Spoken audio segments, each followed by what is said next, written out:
let's do Moj Hatixhe. Now, some of you have learned this from Steve Kotansky. I taught it to him, oh my God, I don't know, the 1980s at some point. And I think he's been teaching it. I don't know if Steve's here with us now, but anyway, the videos that you saw earlier were of lots of weddings. You saw a lot of women in weddings. So many Albanian songs are about the biggest ritual, which is a woman leaving her family to go live with the groom's family. Now, obviously, things have changed mightily in the last 20 years especially, but before, let's say, the war, before 1999, or especially in the 1980s and backward, most women, they were patrilocal. Most women go, leaving the people they grew up with, their village, their family, they go to live with the husband. They are brought in as what they call a foreigner, a stranger, in behind the doors, you know. So there's a lot of ritual and a lot of song and a lot of heart and soul, because all women go through this, and there's a lot to talk about. We can talk about it later. I hope sometime I have 2 days to do this, because this is definitely not enough time. I'm just giving you this overview. So here's a pantomime dance.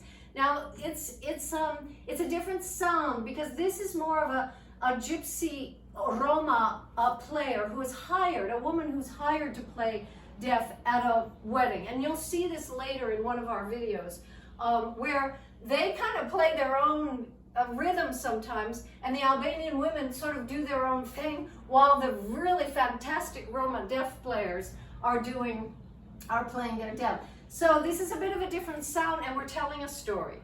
So first I'm just going to give you feet. Of course, you can do whatever you want, but here's a little putting it together. Step and touch and step and touch and step and touch and step and touch and raka-tika-taka-tika. It's a 9 if you're interested.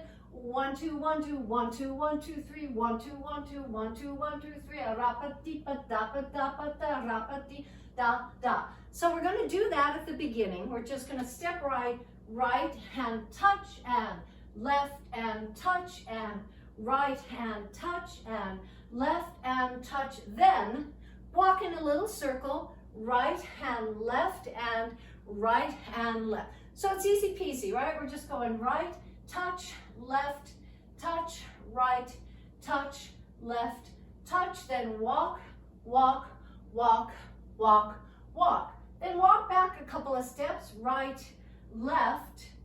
So you can turn to your left.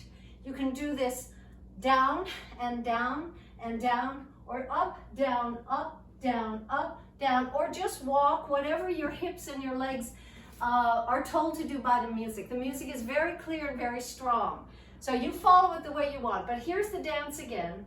We just go right, touch and step and touch and step and touch and step, and now circle out. Rum bum bum ba, rum bum bum ba. Walk back. Then I'm turning to the left. So first I did a little circle to the right, and now I'm doing a little circle to the left, like that. So those are the feet. Let's do one more time so you don't have to think about it. All right, here we go. Rum bum bum ba, rum bum bum ba, rum bum bum ba, rum ba. Circle out. Rum bum bum ba, rum pa ti pa da pa da pa da, rum ba bum ba. Step back, then turn and turn and turn and turn and whatever you want to do. People do it differently, and this is an unusual dance. I mean, not everybody does Moj Hatixhe, but when there is a certain feeling about this song. So let's do it with about the words now. So first she's saying, this is the bride. So as you could see, you saw in the video before that this is the way brides stand. Kind of with my elbows like that forward, my hands on top of each other here. This is called standing divan, which means the way a bride stands. So they stand like this for weeks after they get married, or later, whenever they have the bride role at a ritual occasion of any kind. If they're dressed like a bride, then they're doing this when they're not moving around. They're standing like this for hours, for days. This is a bride. This is Nuse, bride. And this is divan, which means standing like this. So at the beginning of the dance, we're making this movement like as she's talking about being a bride, okay? And then she's saying that they're going to dye her hair with henna. So there's an explanation in my materials. You'll see this song, you'll see the translation, you'll see pictures, and you'll see a little bit about this. So this would be then about the night of the henna, the night before a bride gets married. Her hair and nails are dyed. Used to be with henna, now it's with fingernail polish on her fingers, but it's still a night of crying, a night of getting all of her emotions out so that she can stand completely exhausted and completely wiped out. The next day she's ready to just do this, absolutely silently, because she's cried all night. So the night of the henna is this thing. We're just showing the hair that is being dyed red, like this. And then they're saying, aren't you, so I'm doing it this way. Then we're talking about, aren't you going to miss your brothers and your family, your parents, your brothers, your sisters? And they do this just to say, don't miss, your brothers and your family. So the first thing we do is this. The second thing we do is the red hair. And the third thing we do is you're going to miss your family. It's a thing they sing to make her cry. And that's what it's about, like this. And then she says, I become a bride and old age comes to me. I'm working so hard. So we do this or whatever ails you, whatever you want to put your hands on because this is about old age. So first we have the bride, and then we have the hair, right? And then we have don't miss your family. And then we have I become a bride, I become a wife, and old age comes to me. And then I have kids hanging at my apron. So this is the apron like this. I have all these kids all over the place hanging on me. That's what that's about. And then finally, and I have all the argashti mehonger book. All the workers come to eat bread. I have to make bread all the time for all the workers and the farmhands who come, and I have to feed everybody. Oh, at the end, how I would love those beautiful clothes. Teshat mira sakishadasht. Opet, how I would love to be in those beautiful bride clothes again. That's the story. So we're doing these foot movements, and we're doing these hand movements too. So normally we could take a whole hour to work on this dance, but again, today I'm just doing a little survey. There's videos you can watch of this dance. So let's just do the dance, just follow along and just kind of catch what I'm doing here and know what those things mean. Again, the bride, dyeing the hair red like that. You're going to miss your family, don't miss them too much. And then when you get, you're going to become old, my old age is going to come to me. And then I have all the kids hanging at my aprons, fmeet, shum fmeet. And then we have book, megatu book. I have to make bread for all the workers. Rup, I'm kneading bread, you know what I'm saying? I'm kneading bread, that's what I'm doing. All right, so you do your own moves. You can make them up or follow me. And here we go. Moj Hatixhe.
I hope that's a dance again that you could take an hour learning it. I hope you caught on to what I was doing. So the verse, you do one of these step touch for the verse you just did, and then you get into the new part of the story. So I know that's a lot to kind of comprehend very quickly. I'm sure a lot of you Balkan connoisseurs, many of you have done this dance before, but it's a very special dance, and it tells an incredibly important story. I mean, again, I could go on, and I won't talk too much, but you know, this dyeing of the hair with henna, the dyeing of the hands, right? For the dyeing of the hands, it has this huge symbolic, it's a journey. It's the transition from girlhood to womanhood with that red, you know, the red, and then the leaving the family, which is going to make, you know, makes her cry. So she cries all night. I mean, you can imagine how cathartic this experience is. It's incredible.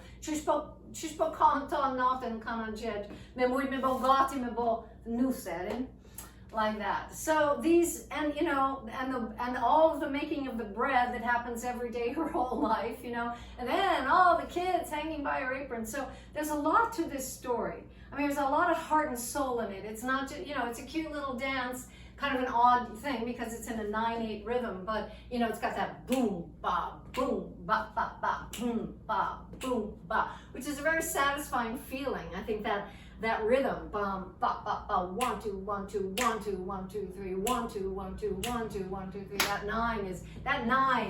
nine takes all different forms in the Balkans, as you guys know, but this particular 9 is very unusual.